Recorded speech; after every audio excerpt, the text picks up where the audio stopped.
राधे राधे, हरे कृष्णा। आप सभी का दिन शुभ और मंगलमय हो और आप सभी का आज की कहानी में भी बहुत बहुत स्वागत है। नाम जप की महिमा क्या होती है, आज की इन कहानियों के माध्यम से आप जानेंगे। रैदास जी के सामने एक कठौता कठौता कहते हैं लकड़ी के एक बर्तन को हमेशा रखा रहता और वे अपना सारा काम उसी कठौते से करते थे। उसी से बड़ी बड़ी सिद्धियां प्रकट होती थी। ऐसा इसलिए था क्योंकि हर काम करते हुए उनका नाम जप चलता रहता था। बड़े बड़े योगियों को आश्चर्यचकित कर देने वाली सिद्धियां उसी कठौते के जल से प्रकट होती थी। उनका मन लगातार भगवान के भजन कीर्तन में, भगवान के स्मरण में ही लगा रहता था। एक बार एक पंडित जी ने रैदास जी से कहा, अरे आप तो बड़े भक्त बनते हैं, कभी कभी तो नहाने गंगा जी चलो। रैदास जी ने कहा, आपके पास तो समय है, आप रोज गंगा जी जाते हैं, मेरी तो इतनी सेवाएं हैं कि मुझे कहीं जाने को समय ही नहीं मिलता। क्या आप गंगा जी को ये 2 केले देकर मेरा प्रणाम कह सकते हैं? पंडित जी को बड़ा आश्चर्य हुआ कि मेरे कहने पर भी गंगा जी के दर्शन करने नहीं चलते और केले दे रहे हैं, जाने कैसे भक्त हैं। पंडित जी उनके दिए हुए केले लेकर गंगा जी चले गए। वहां स्नान करने के बाद उन्होंने गंगा मैया से कहा, मैया, रैदास जी ने ये 2 केले आपके लिए भिजवाए हैं। ये सुनते ही केले लेने के लिए गंगा जी के 2 हाथ प्रकट हो गए और उन्होंने वो केले अपने हाथों से स्वीकार कर लिए। गंगा जी ने एक स्वर्ण का चूड़ा पंडित जी को दे दिया और उसे रैदास जी को देने के लिए कहा। अब तो पंडित जी के मन में लालच आ गया और उन्होंने रैदास जी को वो चूड़ा ना देकर अपने पास रख लिया। अब वो जिस भी गली से जाते, अंत में रैदास जी के दरवाजे पर आकर ही रुकते। ये चमत्कार निरंतर नाम जप का था। एक बार गुरु गोरखनाथ जी कबीरदास जी के कहने पर रैदास जी से मिलने आए। रैदास जी ने उन्हें अपने कठौते से उनके खप्पर में पीने के लिए पानी दिया। गोरखनाथ जी ने देखा कि वे उसी कठौते से चमड़े को धो भी रहे थे। ये देखकर उन्होंने वो जल नहीं पिया और अपना खप्पर खाली लेकर वापस कबीरदास जी के यहाँ गए। उन्होंने अपना खप्पर कबीरदास जी की पुत्री कमाली जी को दिया और वो जल फेंकने को कहा। कमाली जी को रैदास जी की स्थिति पता थी, तो उन्होंने उस खप्पर का सारा जल पी लिया। कुछ समय के बाद कमाली जी का विवाह हो गया। काफी समय के बाद एक दिन गोरखनाथ जी घूमते घूमते उनके शहर में पहुंचे। गुरु गोरखनाथ जी ने कहा, क्या कोई ऐसा है जो मेरे इस खप्पर को भर पाए? जो इसे भर देगा मैं उसी के घर पर भोजन ग्रहण करूंगा। अब जैसे ही कोई उसमें राशन डालता था तो वो खप्पर सारा का सारा राशन खा जाता और खप्पर खाली का खाली रहता। लोगों ने खप्पर में बहुत राशन डालने की कोशिश की, लेकिन सारा राशन तुरंत खाली हो जाता। जब कमाली जी ने यह सुना तो उन्होंने गोरखनाथ जी को अपने यहाँ अपने घर पर आमंत्रित किया। यहाँ पहुंचकर भी गोरखनाथ जी ने अपना खप्पर आगे किया और कहा, इसे भर दो। कमाली जी ने केवल एक मुट्ठी अन्न लिया और उनके खप्पर में डाल दिया और उनका खप्पर ऊपर तक भर गया। ये देखकर गोरखनाथ जी ने उनसे पूछा कि तुमने ये चमत्कार कहाँ से सीखा? कमाली जी ने कहा, ये सब तो रैदास जी के उस कठौते के जल का ही कमाल है, जिसे आपने चमड़ा भिगोने वाला पानी समझा था। अब तो गोरखनाथ जी हैरान हो गए कि उन्हें वो पानी ना पीने का अब बहुत भारी पछतावा हुआ। उसी समय गोरखनाथ जी रैदास जी के पास गए और उनसे पानी पिलाने का आग्रह किया। रैदास जी ने उन्हें जल दिया और कहा कि अब तो ये जल चमड़े का ही रहेगा। उस समय बात अलग थी। ऐसे ही रैदास जी ने एक राजा को अपने कठौते से जल दिया। उस राजा ने उसे घृणित समझते हुए उसे पीने का केवल नाटक किया और उसे अपने वस्त्रों में बहा दिया। जब धोबी ने वो कपड़े धोने से पहले ही अपने दांत से उनमें से कुछ निकालने की कोशिश की, तो उस जल के पान से उसे दिव्य प्रकाश और आनंद की अनुभूति हुई। वह धोबी विकल हो गया, उसकी आंखों से आंसू बहने लगे। उस कठौते के जल में ऐसा क्या चमत्कार था?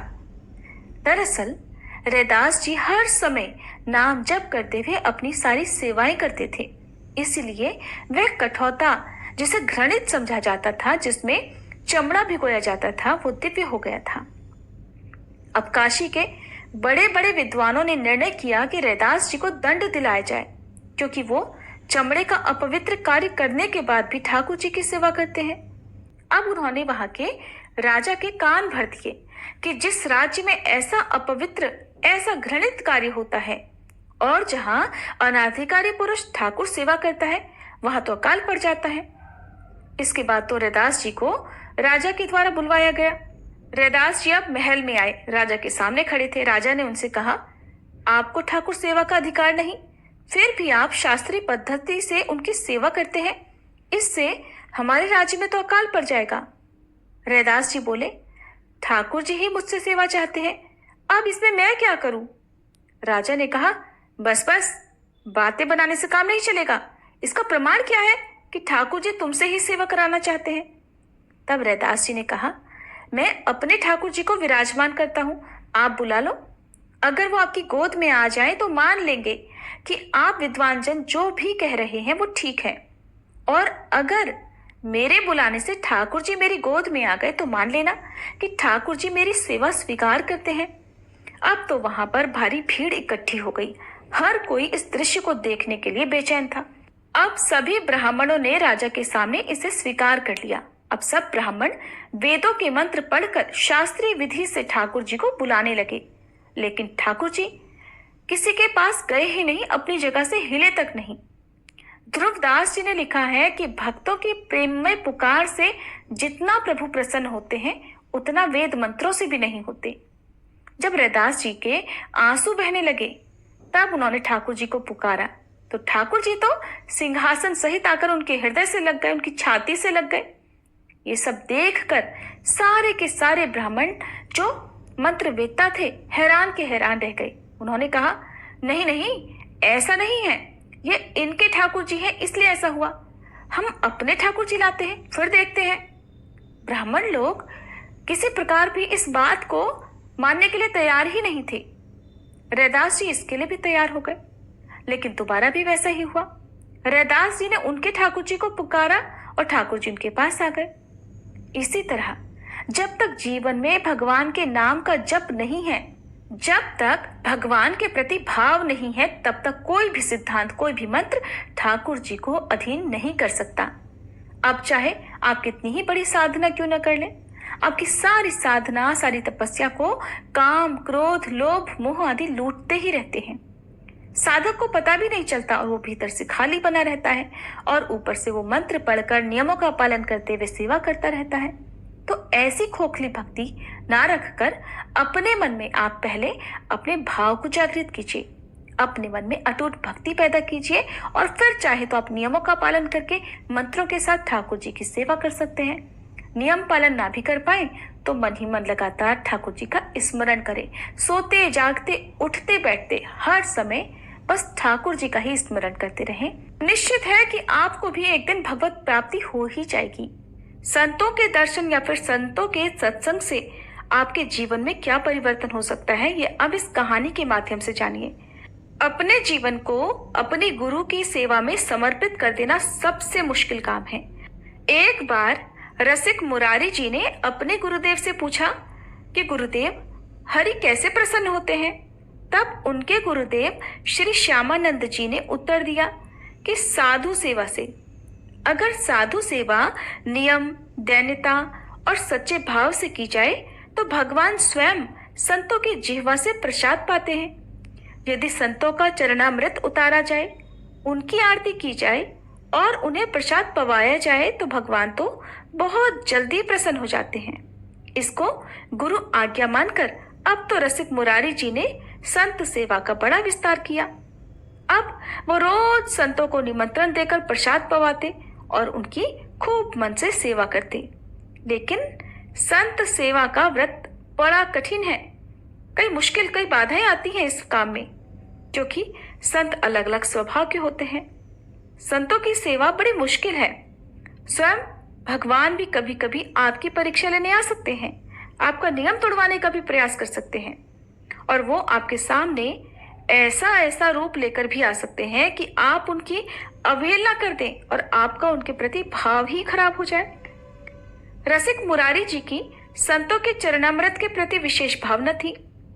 वो चरणामृत को एक मटके में रखते, उसे आसन पर विराजमान करते और रोज रोज उसकी परिक्रमा करते, साष्टांग दंडवत कर उस चरणामृत का पान किया करते।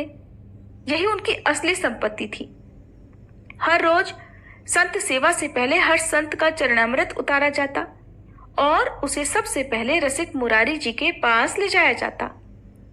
एक बार की बात है, रसिक मुरारी जी के यहाँ संत सेवा का उत्सव चल रहा था और संत सेवा का प्रसाद बांटने से पहले सब संतों का चरणामृत उतारकर, यानी कि सब संतों के चरण धुलवाकर जो जल था उसे सीधे मुरारी जी के पास लाया गया। लेकिन उस दिन रसिक मुरारी जी ने कहा कि आज संत चरणामृत में मुझे वो आनंद और स्वाद नहीं मिला। तब उन्होंने कहा कि जरूर किसी न किसी संत के प्रति अपराध बना है, इसीलिए तो आज वो स्वाद नहीं आ रहा। जब चरणामृत उतारने वालों से पूछा गया तो पता चला कि एक संत जिन्हें कुष्ठ रोग था, उनके चरणामृत को नहीं उतारा गया, उनके चरण धोकर उसे पात्र में इकट्ठा नहीं किया गया। रसिक मुरारी जी ने कहा कि इसी अपराध ने तो सभी संतों के चरणामृत के प्रभाव को क्षीण कर दिया है। अब वे स्वयं गए और उन्होंने उन संत की खोज की जिन्हें कुष्ठ रोग था। जब वे मिले तो सम्मान सहित उनका चरणामृत उतारा और उसका पान किया। चरणामृत का पान करने के बाद आंसू बहाते हुए उन्होंने कहा, आहा, अब स्वाद आया है। अगर आप भी संत सेवा करना चाहते हैं तो जान लीजिए कि बड़ा कठिन काम है। हो सकता है कि आप भी किसी संत का चरणामृत उतार कर पी रहे हो और वो आपको लात ही मार दे।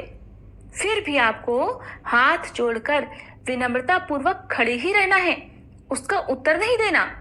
उस संत को आपको भगाना नहीं है, क्रोध नहीं करना है। भगवान स्वयं संतों के रूप में आपकी परीक्षा लेने जरूर आएंगे यदि आपने संतों की सेवा का नियम लिया है। एक बार रसिक मुरारी जी संत सेवा के महत्व पर चर्चा कर रहे थे। इतने में ही बाहर संत सेवा में खूब हल्ला मचने लगा। एक संत 2 पत्तल मांग रहे थे, जिस बात पर विवाद हुआ। जब रसिक मुरारी जी बाहर देखने गए तो उन संत ने पत्तल में परोसा हुआ प्रसाद रसिक मुरारी जी के मुंह पर फेंक कर मारा। अब कोई और होता तो मारे क्रोध के उन्हें भगा ही देता, लेकिन रसिक मुरारी जी बिल्कुल शांत खड़े रहे। उन्होंने बिल्कुल भी उन पर क्रोध नहीं किया और कहने लगे, हे प्रभु, आपकी यहाँ पर अपार कृपा है कि आपने आज पहले ही अपना उच्छिष्ट यानी संतों का छोड़ा हुआ भोजन, जो ग्रहण करने से आध्यात्मिक उन्नति होती है, वो हमें दे दिया। वो संत रसिक मुरारी जी को कटु वचन भी कहने लगे, खूब गाली गलौज करने लगे, लेकिन फिर भी उन्होंने उन्हें कुछ नहीं कहा। यहाँ तक कि बाकी जो जन थे उन्होंने भी संत को डांटने फटकारने का प्रयास किया, लेकिन उन्हें उन सबको रोक दिया और कहा कि संत महाराज जी, आप तो बहुत करुणामय हैं। अब उन्होंने उनके लिए 2 पत्तल लगाए और अपने परोसने वालों से कहा कि तुम्हारे अंदर सेवा का भाव नहीं है। संत महाराज जी ने तुमसे 2 पत्तल मांगे और तुमसे 2 पत्तल नहीं दिए गए, तुम्हें इस सेवा से निकाला जाता है। संतों के साथ भी भला कोई ऐसा व्यवहार करता है क्या? अब संत सेवा में जिसकी प्रबल निष्ठा होती है वो कभी उनमें कोई दोष दर्शन नहीं करता, और संतों में दोष दर्शन ना हो ऐसा तो मुश्किल है, क्योंकि उनके व्यवहार दुनिया से बिल्कुल अलग होते हैं। एक दिन रसिक मुरारी जी ने सुना कि सामने वाले बगीचे में संत मंडली आई हुई है, तो वे झट पहुंच गए उनके दर्शन के लिए। संतों का दर्शन आप देखिए बहुत सावधानी से करना चाहिए और ये ध्यान रखना चाहिए कि उनके प्रति कोई दोष दर्शन ना हो जाए, कोई अपराध आपसे ना बन जाए। संत जन इतने पवित्र होते हैं कि उनके दर्शन मात्र से ही पापों का नाश हो जाता है।